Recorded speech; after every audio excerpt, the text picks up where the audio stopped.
మన స్వతంత్ర భారతదేశం యొక్క రూపురేఖలు, దాని భవిష్యత్తు ఎట్లా ఉండాలి అనే దాని గురించి చర్చతో పాటు ఒక ఓటరుకు ఒక ఓటు, అన్ని ఓట్లు సమానమైన విలువ దగ్గర నుంచి అన్ని రాష్ట్రాలు సమానమే అనే ఒక విలువ దాకా ఏ విలువకు ఎక్కువ ప్రాధాన్యం ఇవ్వాలి అలాంటి అనేక అంశాలు దీంట్లో చర్చకు వచ్చే అవకాశం ఉంది.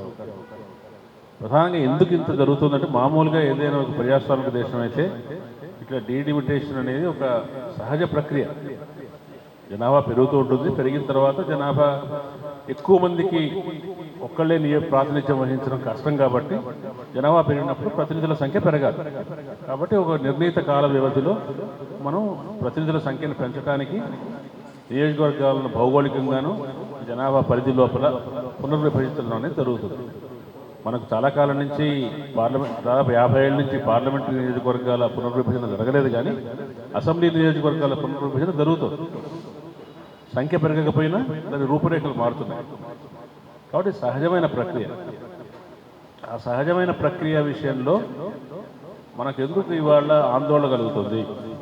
ఇందాక హరగోపాల్ గారు చెప్పినట్టు, ఇవాళ కేంద్రంలో అధికారంలో ఉన్న ప్రభుత్వం యొక్క తత్వం, దాని యొక్క స్వభావం వల్ల మనకు ఎక్కువ అనుమానం కలుగుతుంది, ఎక్కువ అప్రమత్తంగా ఉంది.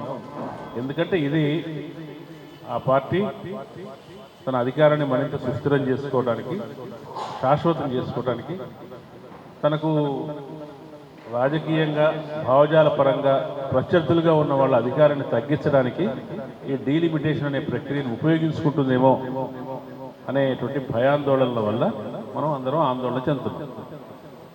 దానికి ప్రాతిపదిక ఏమిటి?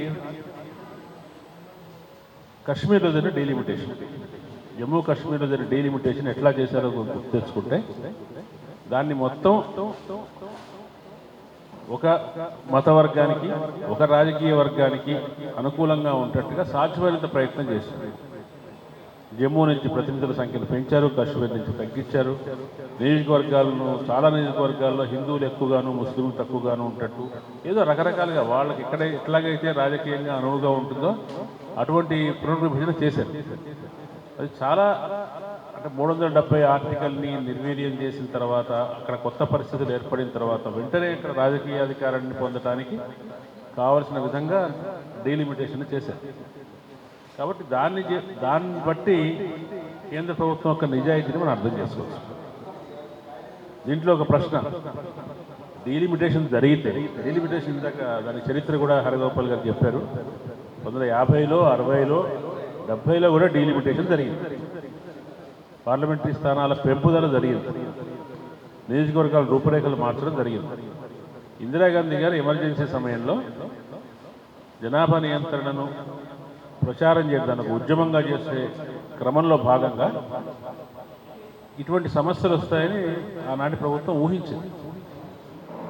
ఇందాక అమెరికన్ పద్ధతి గురించి, వేరే దేశాల పద్ధతి గురించి మాట్లాడుకుంటున్నప్పుడు గుర్తుపెట్టుకోవాల్సింది ఏంటంటే, మన దేశంలో అన్ని రాష్ట్రాల్లో జనాభా పెరుగుదల ఒకే రకంగా ఉంటే సమస్య ఉండేది కాదు. కొన్ని రాష్ట్రాల్లో జనాభా పెరుగుదల ఎక్కువగాను, కొన్ని రాష్ట్రాల్లో తక్కువగాను, అందువల్ల ఈ అసమానత వచ్చింది. అమెరికాలో ఆ సమస్య వచ్చే అవకాశం లేదు. దాదాపుగా అన్ని రాష్ట్రాల్లో జనాభా పెరుగుదల ఒకే రకంగా ఉంటుంది, ఒకే పద్ధతిలో ఉంటుంది. అన్ని అభివృద్ధి చెందిన దేశాల్లో కూడా ఒకే పద్ధతిలో ఉంటుంది. అంబేద్కర్ కూడా దీన్ని విజువలైజ్ చేశారని డౌట్. కొన్ని రాష్ట్రాల్లో జనాభా పెరుగుదల మందకొడిగా ఉంటుంది, ఎందుకంటే 1950s నాటికి కుటుంబ నియంత్రణ పద్ధతులు పెద్దగా అమల్లోకి రాలేదు. తర్వాత దక్షిణ భారతదేశంలో ఆధునిక భావాలు, ఆధునిక జీవితము ఇవన్నీ వచ్చినప్పటికీ అది కుటుంబ నియంత్రణ మీద ప్రభావం చేసేంతగా లేవు అన్నాడు. లేనప్పుడు కాబట్టి అంబేద్కర్ కూడా మన దేశంలో ముందు కొన్ని ప్రాంతాల్లో జనాభా ఎక్కువ పెరుగుతుందని, కొన్ని ప్రాంతాల్లో తక్కువ పెరుగుతుందని ఆయన కూడా ఊహించి ఉండడు. ఊహించినా ఇంత స్థాయిలో తేడా ఉంటుందని ఊహించలేదు. కానీ ఇందిరాగాంధీ 75కి వచ్చేసరికి కుటుంబ నియంత్రణ ఇట్లాగా ప్రమోట్ చేసినప్పుడు దేశం అంతా కూడా దానికి ఒకే రకంగా స్పందించదని, ఆ కార్యక్రమాన్ని ఒకే రకంగా స్వీకరించాలని ఆవిడకి తెలుసు. కాబట్టి ఈ సమస్యలు ఉత్పన్నం కాకుండా ఉండటం కోసం మీ దగ్గర జనాభా తగ్గించినంత మాత్రాన మీకు రాజకీయ ప్రాతినిధ్యం తగ్గదు అని చెప్పడం కోసం 25 సంవత్సరాల పాటు పునర్వ్యవస్థీకరణను ఫ్రీజ్ చేశారు, స్తంభింపజేశారు. 1976 నుంచి 2001 దాకా. తర్వాత 2001లో వాజ్పేయి ఆధ్వర్యంలోని మొదటి ఎన్డీఏ ప్రభుత్వం ఇందిరాగాంధీ ఏ కారణాల చేత అయితే 25 సంవత్సరాలు రిలీజ్ చేసిందో అదే కారణాలను అంగీకరిస్తూ జనాభా తగ్గించిన రాష్ట్రాలను పీనలైజ్ చేయకూడదు అనే కారణం చేత జనాభా తగ్గింపుకు ప్రోత్సాహం ఇవ్వాలనే ఇంకొక సానుకూల కారణం చేత వాళ్ళు ఇంకొక 25 సంవత్సరాలు పొడిగించారు. 2001 నుంచి 2026 దాకా పొడిగించారు. 2026 తర్వాత జరిగే జనాభా లెక్కల ఆధారంగా మాత్రమే పునర్వ్యవస్థీకరణ జరగాలి. అయితే మనకు అంటే ఏంటి 2031లో జరిగే సెన్సస్ ప్రకారం జరగాలి. కానీ మనకి ఎందుకు ఇవాళ ఆందోళన కలుగుతుందంటే 2021లో జనాభా లెక్కలు జరగలేదు. కోవిడ్ కారణం చేత జనాభా లెక్కలు జరపట్లేదని చెప్పారు. కోవిడ్ అయిపోయి 4 ఏళ్ళు అయినప్పటికీ జనాభా లెక్కలు జరపాలనే ఆలోచనలో కేంద్ర ప్రభుత్వం లేదు. ఈ 2020 అనే గడువు దాటిన తర్వాత వెంటనే జనాభా లెక్కలు జరిపి 29లో వచ్చే ఎన్నికల కోసమే పునర్వ్యవస్థీకరణ చేసే అవకాశం ఉందని ఊహిస్తున్నారు. సో 2026 తర్వాత అన్నారంటే 2031 కానక్కర్లేదు, 2027లో జనాభా లెక్కలు చేసి దాని ఆధారంగా 29లో ఎన్నికలు జరగవచ్చు. కాబట్టి ఇది ప్రమాదం దగ్గరలో ఉంది అన్న విషయం గుర్తింపుకు వచ్చింది. కాబట్టి దీని గురించి ఆలోచన జరుగుతుంది. దీన్ని ఇంకో రకంగా కూడా వ్యాఖ్యానించవచ్చు. వచ్చే సంవత్సరం తమిళనాడులో ఎన్నికలు ఉన్నాయి కాబట్టి తమిళనాడు మీద ఈసారి భారతీయ జనతా పార్టీ మరింత ఫోకస్ పెడుతుంది. కాబట్టి అక్కడ కొత్త పార్టీ ద్రవిడ శిబిరం నుంచి ఒక కొత్త పార్టీ ప్రభావం వేయగలిగిన పార్టీ సినిమా యాక్టర్ విజయ నాయకత్వంలో వస్తుంది. కాబట్టి తను తాను రక్షించుకోవడం కోసం డిఎంకే ఈ ఇష్యూస్ అన్నీ ముందుకు తీసుకొస్తుంది.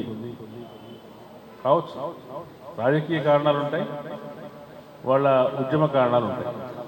రాజకీయ అవసరాల కోసమైనా ప్రజలందరికీ పనికొచ్చే కారణాలను ఆందోళన దాన్ని చేపడితే ఆ రాజకీయ పార్టీని మనం తప్పుపట్టాల్సిన అవసరం లేదు.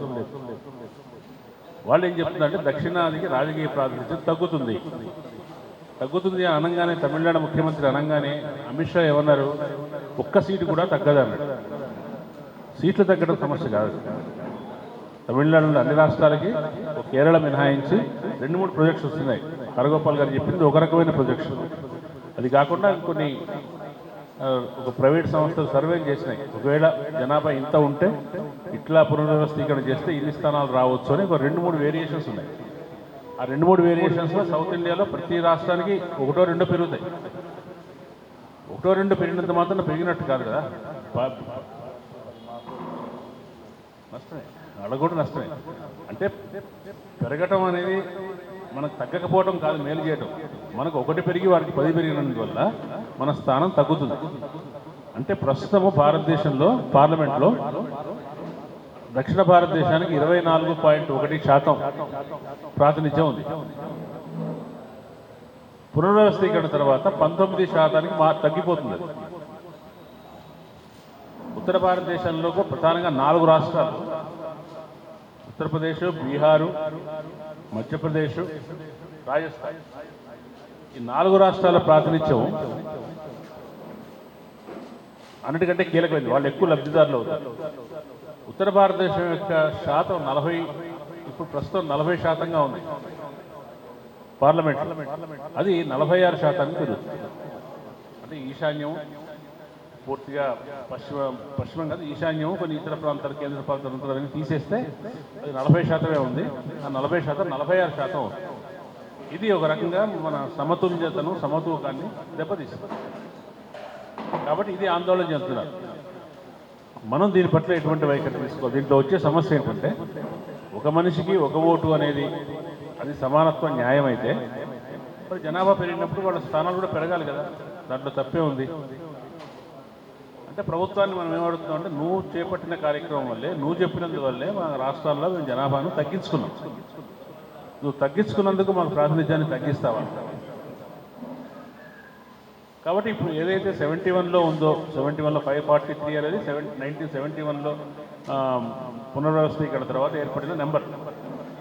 ఆ 543ని అట్లాగే ఫ్రీజ్ చేయండి, అంతే నెంబర్ని కొనసాగించండి. లేదా మీరు సంఖ్య పెంచుకుంటే 543లో ఏ రాష్ట్రానికి ఎన్ని స్థానాలు ఉన్నాయి, ఎంత శాతం, 1%, 2%, ఆ ప్రపోర్షన్ తీసి అదే ప్రపోర్షన్లో రేపొద్దున 880 స్థానాలు వస్తేనో 670 స్థానాలు వస్తేనో దాంట్లో అదే రకంగా విభజించండి తప్ప ఉన్న యాజ్ ఇట్ ఈస్గా ఇప్పుడు పెరిగిన జనాభా ప్రకారం ఉన్న జనాభా ప్రకారం చేస్తే అది దక్షిణాదికి అన్యాయం అవుతుంది. దక్షిణాదికి మాత్రమే అన్యాయం అవుతుందా? చెప్పానుగా 4 రాష్ట్రాలకు చాలా ఎక్కువ లాభం కలుగుతుంది. పంజాబ్ హర్యానాలకు నష్టమే జరుగుతుంది. ఒడిశాకు పెద్దగా లాభం లేదు. మహారాష్ట్ర నష్టం జరుగుతుందని చెప్తుంది. ఇట్లా ఉత్తరాదిలో అన్ని రాష్ట్రాలకు లాభం జరుగుతుందని లేదు. ఉత్తరాది ఆధిపత్యం మనం అంటున్నామంటే ఉత్తరాది అంతా భారతదేశంలో ఆధిపత్యం వహిస్తుందని కాదు. ఆ ఆధిపత్యాలు కూడా కొన్ని రాష్ట్రాలే. ఆ కొన్ని రాష్ట్రాల నుంచి వచ్చిన రాజకీయ వర్గాలే దేశం మీద పట్టు సాధించినాయి. మొన్న స్టాలిన్ చెప్పారు, హిందీ ఆధిపత్యం దక్షిణాది భాషలనే కాదు ఉత్తరాది భాషల్ని కూడా అణగదొక్కుతుంది. భోజ్పురి, మాగధి, షౌరసేని, మరాఠీ. మరాఠీలో మన గొడవైందిగా ఆర్ఎస్ఎస్ వాళ్ళు ఏమన్నారు, బొంబాయిలో ఉన్నవాళ్ళు మరాఠీ అక్కర్లేదు, హిందీ వస్తే చాలా అన్నాడు. అనేసరికి వెంటనే అక్కడ రెస్పాండ్ లేదు. అంటే హిందీ అనేది అన్ని స్థానిక భాషల్ని కూడా అది డామినేట్ చేస్తుంది, కేవలం ద్రావిడ భాషలనే కాదు. అలాగే ఉత్తరాది ఆధిక్యం అనే దాంట్లో ఉత్తరాదిలో ఎక్కువ ఆధిక్యం, ఎక్కువ బెనిఫిట్ పొందేవాళ్ళు కొన్ని రాష్ట్రాల వాళ్ళే ఉన్నారు. మరి మళ్ళీ మనకు వచ్చే ప్రశ్న ఏంటంటే, ఒక ఓటు అన్ని ఓట్లు సమానమే అన్న పద్ధతి ప్రకారం వాళ్ళ ప్రాతినిధ్యం పెరగాలి కదా. ఇంకో ప్రశ్న, Please subscribe to the channel and download the Politicos app from the links in the description.